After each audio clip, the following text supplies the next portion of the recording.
আচ্ছা আমাকে বলুন তো, পাওয়ার অফ মানি না মানি পাওয়ার, এই দুটো শব্দ খুব কাছাকাছি মনে হলেও টাকা ক্ষমতা দেখায় নাকি ক্ষমতা টাকা তৈরি করে, এই বিষয়টা নিয়ে দোদুল্যমান অবস্থা আমরা আমাদের বাজারের মধ্যে বুঝতে পারি। একদিন সকালবেলা বাজারে গেছি, মাছ কিনতে হবে, দাঁড়িয়ে আছি মাছ কিনবো। মাছবেলাকে জিজ্ঞেস করলাম দাম কত, বললো ভাই 800 টাকা মতো কিলো। আমার সঙ্গে কথা হচ্ছে, অ্যাট দ্যাট টাইম দুজন ভদ্রলোক এসে ছাপ করে মাছটা মাপো বলে ডালায় চাপিয়ে দিলেন, কিনে নিয়ে চলে গেলেন 1500 টাকা দিয়ে। 1500 টাকা, 800 টাকা কিলো কিন্তু ভদ্রলোক দাম বলেছিলেন আমাকে, আর সে কিনলো 1500 টাকায়। খুব সুন্দর মাছ ছিল, আমার পছন্দ ছিল, বাড়ির লোকজন ভালোবাসতো, সেই মাছটা খেতে ভালোবাসে, কিন্তু আমি কিনতে পারলাম না। পাওয়ার অফ মানি, প্রচুর টাকা তার কাছে থাকার ফল এটা। তাকে দাম দর করতে হয় না, পছন্দ যেটা হলো চপ করে তুলে নিয়েছিল হলো। ডাক্তার দেখাতে যাবেন, আপনি সিরিয়াল নম্বরে নাম লিখেছেন, আপনি পাচ্ছেন না, কিন্তু আপনার পকেটে টাকা থাকলে বিভিন্ন জায়গায় আমি দেখেছি, নার্সিংহোম বলুন, হসপিটাল বলুন, একজন পরিষেবা পাচ্ছেন আর একজনের জন্য পরিষেবা রেডি হয়ে বসে আছে, আসুন স্যার আসুন স্যার।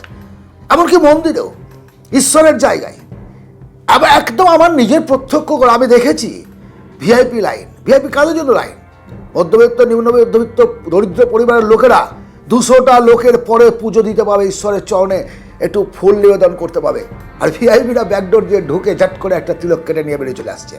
পাওয়ার অফ মানি, এটা কি পাওয়ার অফ মানি বলছেন? এটাই পাওয়ার অফ মানি? জীবনে যদি সত্যিকারের শান্তি পেতে চান, বড় হতে চান, এরকম পাওয়ার অফ মানি দেখবেন, দেখাবেন না। টাকার অহংকার দেখাবেন না, টাকার ক্ষমতা দেখাবেন না, জীবনে সর্বনাশ হয়ে যাবে। কারণ এমন নিশ্চয়ই দেখেছেন, আপনার এলাকার দিকে তাকিয়ে দেখুন, আমি বারবার বলি, বাইরের পৃথিবীকে দেখার দরকার নেই, শুধু নিজের এলাকার দিকে তাকান, তাহলে বুঝতে পারবেন।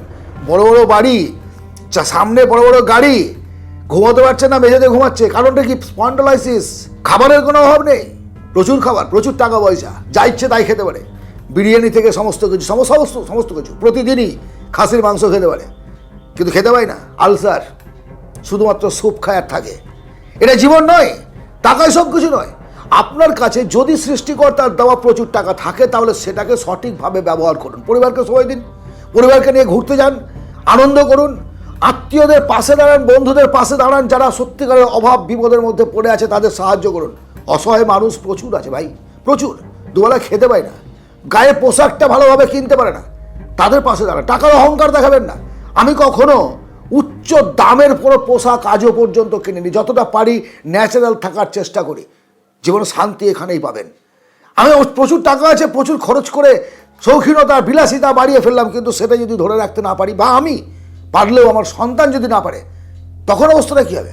আপনি আপনার সন্তানকে এসিতে ঘুম পাড়াচ্ছেন, আপনি আপনার সন্তানকে ভালো স্কুলে পড়াচ্ছেন, আপনার সন্তানকে দামি গাড়িতে করে স্কুলে পাঠাচ্ছেন, কলেজে পাঠাচ্ছেন, ভালো বোর্ডিংয়ে রেখে পড়াশোনা করাচ্ছেন, কিন্তু সেই ছেলেটা মানুষ হতে পারল না, তখন কী হবে পরিস্থিতি?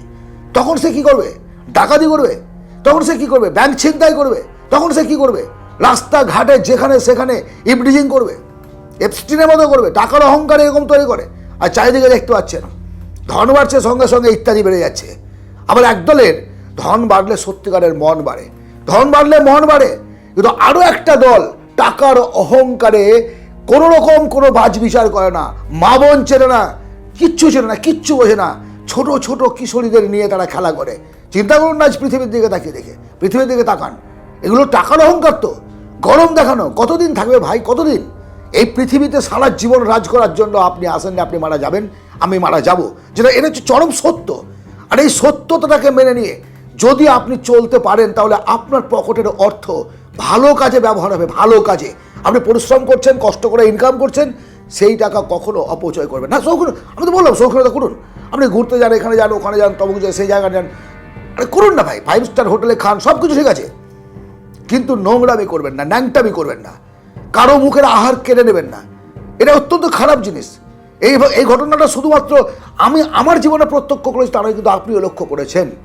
সুতরাং আপনাদের কাছে আমি অনুরোধ করব, প্রতিষ্ঠিত হন, ধনী হন, বড় হন, কিন্তু জীবনে যেন অর্থের জন্য এমন অহংকার আপনার তৈরি না হয়, যাতে আপনার ইজ্জত পর্যন্ত আপনি বিক্রি করে দিতে বাধ্য হন, যেটা অন্যান্যরা করছে। সম্মান, আত্মসম্মান, প্রচুর টাকা আছে বাবা, বড় বড় কোম্পানির মালিক, হিউজ ব্যাপার, হিউজ, তাদের অবস্থা দেখুন না। এপস্টিন বললাম তো, কবার বলবো।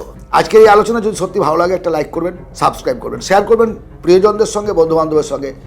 দেখা হবে আবার অন্য ভিডিওতে। ধন্যবাদ।